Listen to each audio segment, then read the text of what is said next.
Congress responsible for so much of the shit that has happened, and the reason why is because it's clear, and I don't want to get too deep, but it's clear that the 14th Amendment, which was specifically written towards black people, has not worked, and it's not going to continue to work. All of this equal protection bullshit, all of the clauses in the Constitution, none of that shit means anything. Excuse my French, all the listeners.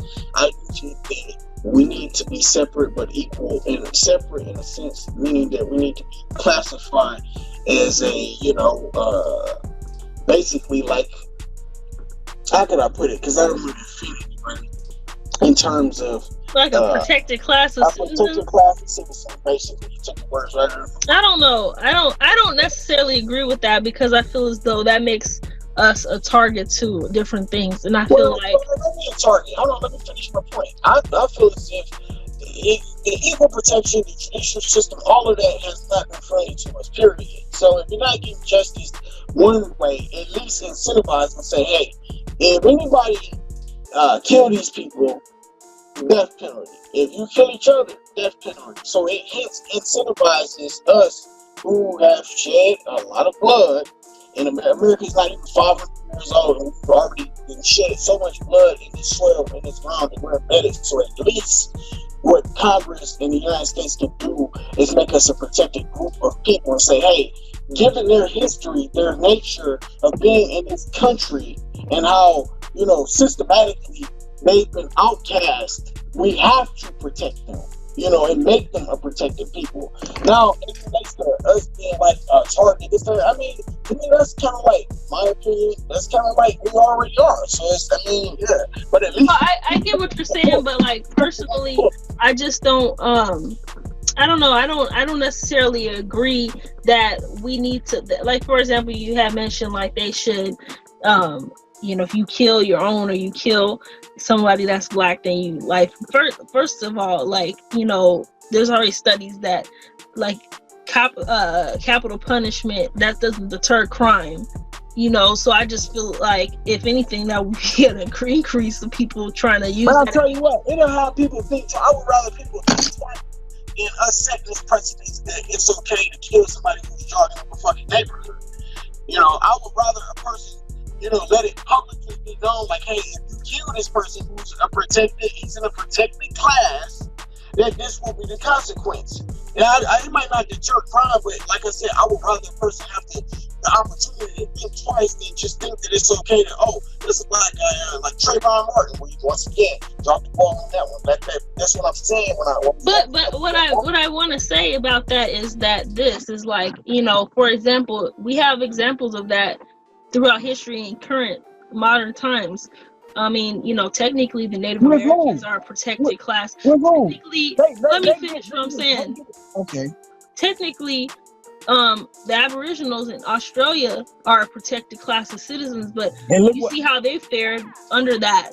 So I'm kind of concerned about that, because I feel like, it's like the other shoe, or you'd be waiting for the other shoe to drop. I'm quite sure the Native Americans, when they first were told that they're a protected class of people, are essentially, and I don't know if there's any term that says that they're a protected class, but I just in general, in terms of like they have the reservations and they were relegated to that. Like it probably seemed like a great deal of time, but then we see throughout history that that's not the case. You know what I'm saying? So like I just feel like, let's use the Native American people as a prime example. I'll put it to you this way: they came out on top. If you think about it, I'm not saying no, they really didn't. Because if you talk to anybody that's Native American, I'm friends with a girl who's a part of the Pasquayaki tribe, and she talks about how it's a lot of racism within their tribe, and they have their tribal differences and things of that nature. But I'll put it to you this way: economically, they did get the opportunity to say, well, hence, you gave us all of this sovereign land, and we can't grow crops on it, we can't grow vegetation, no irrigation on it. But however, the United States government did allow them to have and form their own gaming communities, where hence, okay, black and white Americans and people who are classified as 14th Amendment citizens go in there every day, spend money, and even though that some of that money might not trickle down to everybody in the tribe, at least them as a people and as a people in society got something. We walked away and out of slavery without a goddamn thing. That's why he. No, I don't know about that, because what I will say is this. Okay, though that's particular groups of Native American tribes. You gotta remember there's hundreds of tribes. But let me finish, Dre. Okay, so that's that particular tribe. But first of all, a lot of the way that their money is managed, people that live on the reservations, they don't have access to a lot of resources. And if you think about it, also, there's because of corruption, but also if you think about it, it costs a lot of money to have healthcare and everything for all these different type of people. So even if you're making a lot of money from the gaming industry, who's to say that if you have all of these different people that need all of these different social services and all the assistance that you're able to afford those things. But that's them. They got something, is what I'm saying. But what I'm saying is that really anything? Because if you think about it, even today, what did we get? Let me finish what I'm saying, Dre. If you look at the statistics, there's way more black billionaires than there's hardly any. I don't know if there's hardly any black Native American billionaires. So did they really get in the grand scheme of things? They really didn't get a piece of the pie. And if you think about it, that's one tribe. But if you look at, like I have a friend that's part of the Apache tribe, and that's one of, they don't have a lot of casinos and whatnot like a lot of the other ones here in Arizona have. So like their income doesn't draw from that. So like they're not able to get. So I think about that's one group that's pretty large here. And you have other Native Americans. Not all of them. What I'm saying is, Dre, not all of them participate. I understand. Hold on. If you think about it too, when you research the history on it too, what people don't realize is that a lot of these reservations, they still have to pay taxes to the government for that land. Even though it's their land, they have to pay money because and the government forces them to be able to do and I was using let me finish. You're not letting me talk.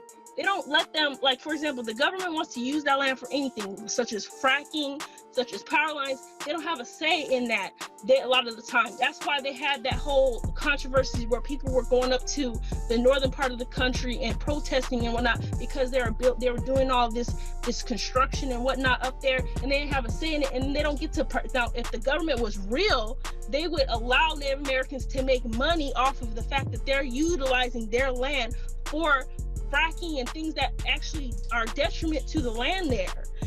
The United States government is making millions of dollars off of all these different types of infrastructure that they're putting in place, as far as dams, as far as fracking, as far as construction, as far as power lines, and they don't see a dime of that. So I'm arguing that that's not true. As in a grand scheme of things, most of those tribes don't get that money. A lot of these tribes don't participate in the casino industry and whatnot. So no, they got the bottom end of the stick. And I feel as though if we try to go into some kind of protected class type of thing, what you think gonna happen to black people? We're already okay. We're gonna even more so make a and like I said, there's way more black billionaires. There's way more black millionaires. Well, let me get my point off. I kind of let you rock out. Let me get my point off. Okay.